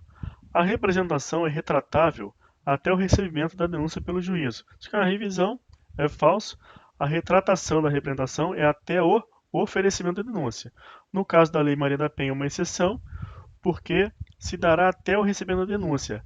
Haja vista que a Lei Maria da Penha prevê que a retratação somente pode ser feita na presença do juiz. Aí por isso que muda o termo a de quem para essa retratação no caso da Lei Maria da Penha.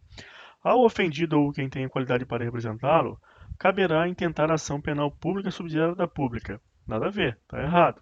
Qualquer pessoa do povo poderá provocar a iniciativa do Ministério Público, nos casos que cabe ação pública, fornecendo-lhe por escrito informações sobre o fato e autoria, indicando o tempo, lugares e elementos de convicção. Texto de lei, está correto, é uma revisão. As fundações, associações de sociedades legalmente constituídas não poderão exercer ação penal. Isso aqui é falso, vimos nessa aula. 2019, tabelião. Na internet, em uma rede social, o empresário José Alfredo foi vítima de um crime de calúnia. A publicação caluniosa foi vista, curtida e comentada por milhares de pessoas. Todavia, o ofendido não tem certeza em relação à autoria do crime. Com base nessas informações, considere as seguintes afirmativas. Ora, se ele não tem certeza em relação à autoria do crime, não está correndo contra ele o prazo decadencial. Então vamos lá. O prazo para o oferecimento da queixa será de 6 meses, contato da data em que a vítima vier a saber quem é o autor do crime. Correto. 2. Em relação aos crimes de ação penal de iniciativa privada, a vítima pode requerer a instauração de inquérito policial. Também pode. A queixa, ainda quando a ação penal for privativa do ofendido, poderá ser ditada pelo MP. Pode. Caso o crime tenha sido praticado por mais de uma pessoa, a queixa contra qualquer dos autores obrigará o processo de todos. Todas são corretas. Vamos ver se tem essa alternativa. Está aqui, ó. 1, 2, 3 e 4, corretas. Outra, 2019, juiz. A inexistência de poderes especiais na procuração, outorgada pelo querelante, não gerará a nulidade da queixa-crime, quando o consequente subestabelecimento atender às exigências expressas no artigo 44 do CPP. Isso aqui está errado. Por quê? Como que você vai transferir poderes para um colega que você não recebeu? Então, uma questão aqui de estatuto da OAB, na verdade. Você não pode subestabelecer poderes que você não recebeu. Então, você não recebeu poderes especiais para queixa, não tem como subestabelecer esses poderes. Na queixa-crime, a omissão involuntária pelo querelante de algum coautor implicará o reconhecimento da renúncia tácita do direito de queixa pelo juiz e resultará da extinção de punibilidade. Essa aqui é falsa por causa disso aqui, ó, omissão involuntária. Ele não sabe que tem coautor. Nesse caso, o Ministério Público requer a intimação do querelante para aditar esta queixa, ou seja, adicionar os coautores. Aí, se não fizer, aí sim vai extinguir a punibilidade. No caso de ação penal privada, eventual omissão de poderes especiais da procuração outorgada pelo querelante poderá ser sanada a qualquer tempo por iniciativa do querelante. Falso, não pode. Se não tiver poderes especiais, é ausência de pressuposto processual. Aqui não é igual no processo civil, que intima para sanar vício. No caso, haverá uma rejeição da denúncia com base no artigo 395 do CPP. Está lá, ausência de pressuposto processual e condições de ação, como causa de rejeição da queixa. 2018, analista. Denúncia anônima sobre fato grave de necessária repressão imediata é suficiente para embasar por si só a instauração de inquérito policial para a rápida formulação de pedido de quebra de sigilo e de interceptação telefônica. Não importa a gravidade. Se a denúncia é anônima, a autoridade policial deve realizar diligências prévias a fim de verificar se aquela denúncia procede. Aí sim ele vai instaurar o inquérito policial. Então essa é falsa, uma revisão da aula de inquérito. 2008, juiz. O prazo de 6 meses para mover a ação penal privada é prescricional e se inicia da data em que ocorreu o fato. O prazo é decadencial e o seu início é com a data de conhecimento da autoria, no caso de ação penal privada genérica, e a partir do fim do prazo do Ministério Público para oferecer a denúncia, no caso de ação penal privada subsidiária. A ação penal privada subsidiária da pública é a única exceção à regra da titularidade exclusiva do Ministério Público sobre a ação penal pública e tem cabimento tanto nos casos de inércia da acusação quanto no pedido de arquivamento. Essa aqui é falsa, porque no caso de arquivamento, ele atuou, ele está trabalhando, pediu arquivamento, segue o procedimento de quando o Ministério Público requer arquivamento. Então, a inércia de que trata o artigo 5º, inciso 59 da CF, quando autoriza a ação penal privada subsidiária, é aquela inércia total, é o sem trabalho. 2013, analista. No caso de morte do ofendido, se a ação penal de natureza privada não for classificada como personalíssima, o direito de oferecer queixa ou prosseguir na ação passará ao cônjuge, companheiro, ascendente, descendente, mas não ao irmão. Aqui está errado, você não pode incluir companheiro, senão é uma hipótese de interpretação em malam partem, e também você aqui não pode excluir irmão. O rol é taxativo, é CAD, cônjuge, ascendente, descendente, irmão. Então aqui é falso. O perdão independe da aceitação do querelado, tácito ou expresso. Não, o perdão sempre depende de aceitação do querelado. Mas com relação àqueles que não aceitarem, não surte efeito. 2015, promotor de justiça. O princípio da indivisibilidade da ação privada não comporta exceções. Correto. 2014, juiz. Na ação penal privada subsidiária da pública, o promotor de justiça pode repudiar a queixa e oferecer denúncia substitutiva quando a queixa apresentada for inepta. Exatamente. Tanto a renúncia ao exercício do direito de queixa, como o perdão do ofendido em relação a um dos coautores do crime, a todos se estenderá, extinguindo-se a punibilidade. Correto. A renúncia nas ações penais privadas pode ser tácita e admite, para tanto, todos os meios de prova conforme previsto no CPP. Corretíssimo. Tratando-se de ação penal privada personalíssima, a morte da vítima extingue a punibilidade. Verdadeiro. 2011, analista. A respeito da ação penal privada subsidiária, é correto afirmar que o Ministério Público não pode deixar de funcionar quando discordar dos termos da queixa. Claro que não pode, ele tem que atuar. Então essa aqui é a que não pode. Repudiar a queixa e oferecer denúncia substitutiva. Ele pode, então aquele que é o que não pode. Retomar a ação com parte principal em caso de negligência do querelante. Também pode. Fornecer elementos de prova. Pode. Interpor recurso uma vez que não é parte. Isso aqui ele pode, porque ele é um assistente litisconsorcial. Além disso, atua como custos legis. 2011, promotor de justiça. A ação penal privada subsidiária poderá ser intentada por qualquer do povo. Aqui já errou, já é falso. É só o ofendido em caso de omissão do MP. Será admitida se a denúncia não for apresentada no prazo legal, cabendo ao MP aditar a queixa, repudiá-la e oferecer denúncia substitutiva, intervir em todos os termos do processo, fornecer elemento de prova, interpor recurso e, a todo tempo, no caso de negligência do querelante, retomar a ação com parte principal. É o texto da lei, literalidade. Será admitida se a denúncia não for apresentada no prazo legal, cabendo apenas ao MP intervir em todos os termos do processo, fornecer elementos de prova e interpor recurso. Faltou coisa, então é falso. Será admitida se a denúncia não for apresentada no prazo legal, cabendo ao MP apenas retomar a ação como parte principal, no caso de negligência, até a sentença pré-legal. Isso aqui é totalmente falsa. Será admitida se a queixa não for apresentada no prazo legal. Será admitida se a queixa-crime não for usada legal? Está errado. Se a denúncia não for apresentada. Procurador 2011. O prazo para o MP editar a queixa na ação privada, subsidiária ou exclusiva, contado da data do recebimento dos autos, será de 3 dias. Isso aqui é só para você memorizar. 2014 TJ. Em se tratando de ação penal privada subsidiária da pública, assinale a alternativa incorreta. Incorreta. Após iniciada a ação, caberá ao MP aditar a queixa, repudiá-la ou oferecer denúncia substitutiva. Verdadeira. Ele quer a incorreta. Não caberá ao ofendido intentá-la, mesmo transcorrido o prazo legal para o oferecimento da denúncia, se o Ministério Público tiver requerido arquivamento. Tá certo, que ele trabalhou.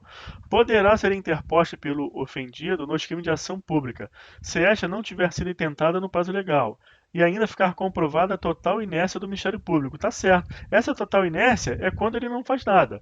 Não requer arquivamento, não devolve à autoridade policial para nova diligência e nem denuncia, não faz nada, é total inércia. Tal ação, também conhecida como queixa substitutiva, outorga ao ofendido uma legitimação extraordinária para exercer a ação penal em um crime de iniciativa pública incondicionada ou condicionada. Tá certo, é isso mesmo. É queixa substitutiva da denúncia. A inércia do MP se configura assim que se verificar não ter esse órgão oferecido denúncia, crime, e nem requerido arquivamento do inquérito policial. Está falso, porque o MP também pode devolver o inquérito para novas diligências. E se ele fizer isso, não é uma inércia total, ele está trabalhando. 2012, delegado. O senhor Rui dos Santos, após ser vítima de delito de roubo perpetrado por Ney da Silva, preso em flagrante delito, ao tomar conhecimento de que o promotor de justiça havia perdido o prazo de 5 dias, então ele estava preso aqui, para oferecer denúncia, resolve intentar ação privada subsidiária da pública, por meio de queixa-crime. Decorridos alguns dias, incomodado pelo trabalho e pelo desgaste emocional, o querelante resolve desistir da ação.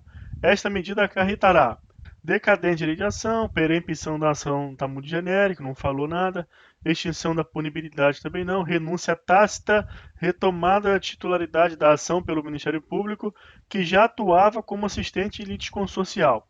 Para a gente marcar e saber, ele deveria enunciado dar uma hipótese aqui de perempção de que consta no artigo 60. Então a gente fica com essa e que foi a considerada correta lá no concurso.